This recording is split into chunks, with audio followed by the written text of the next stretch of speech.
Assalamualaikum warahmatullahi wabarakatuh. Hello, welcome to my channel. If you haven't known my name, I'm Nadia Triastuti, an English education student from University of Muhammadiyah Professor Dr. Hamka.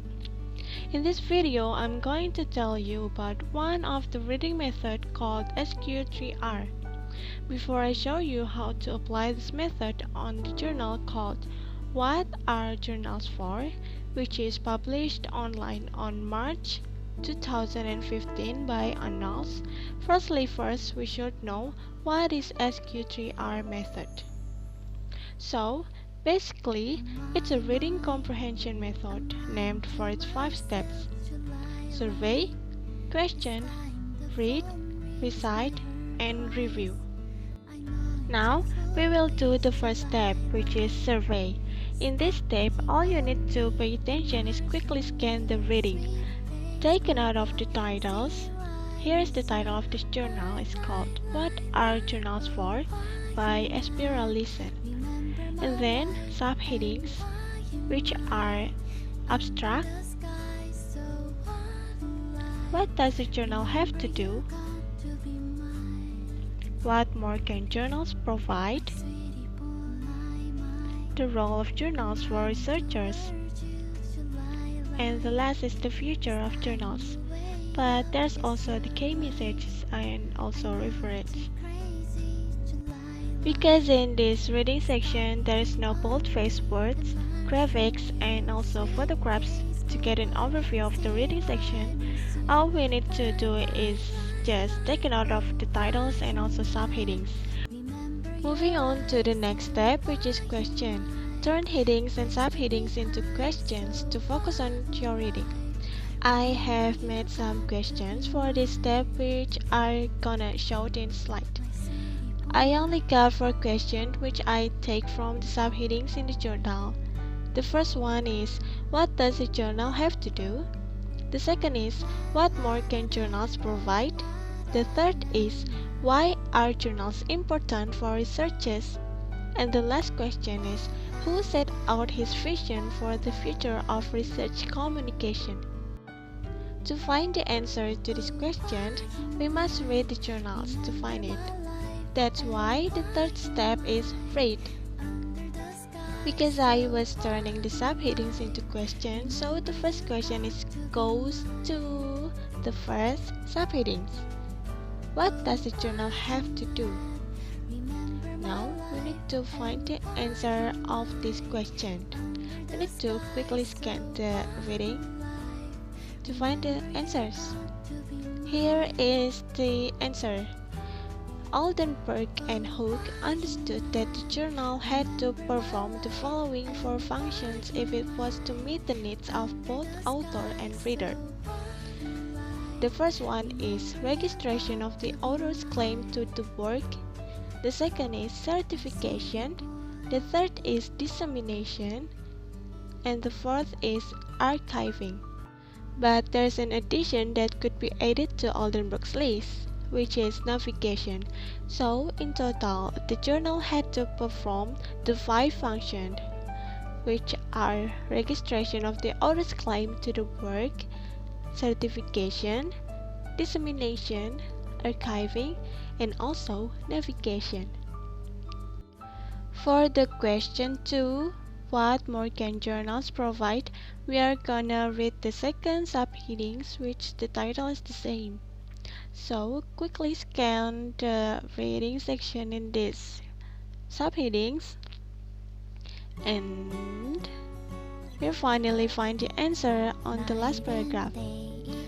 Both the journal publishers and new technology-led companies are experimenting with adding further services for authors and readers, often built around access to journals, and include social networks and file-sharing services for scientists, preprint servers, post-publication evaluation, data sharing, text and data mining, and also mobile access and application. So there are 1, 2, 3, 4, 5, and 6 further services for authors and readers aided by the company. Now we are moving on to the third question. Why are journals important for researchers? So let's take a look at the third subheadings, which is the role of journals for researchers.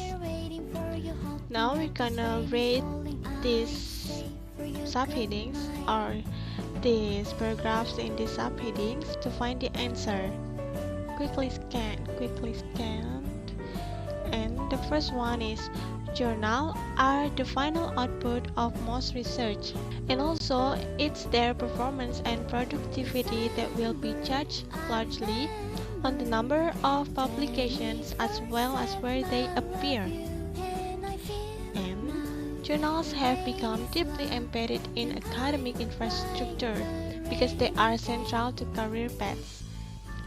And then the last is a journal provides valuable information to the community, such as news, editorials, letters, reviews, commentaries, images, audio clips, and other forms of article can be equally valuable to researchers and can also be found in journals. That's why the journals is important also to the researchers. The last question or the first question is the easy one because it's simple question. Who set out his vision for the future of research communication? Let's take a look at the last subheadings, which is the future of journals. On the first paragraph, we can see in the mid-2000s, Lee Dirks of Microsoft set out his vision for the future of research communication. So, from the first paragraph, we can directly find the answer of the first question, which is Lee Dirks. Back to the SQ3R method steps now. After we have read the journals to find the answers of our questions, recite is the next thing to do. We repeat and write the answers to our questions. The answer of question 1 is registration of the author's claim to the work, certification, dissemination, archiving, and navigation. The answer of question 2 is actually contain 6 things, but we're gonna put only 3 answers, which are preprint servers, data sharing, and text, also data mining. The answers of question 3 is actually also contain 4 things, but we're gonna put only the most important thing, which is because the journal provide valuable information such as news, editorial, reviews, images, etc.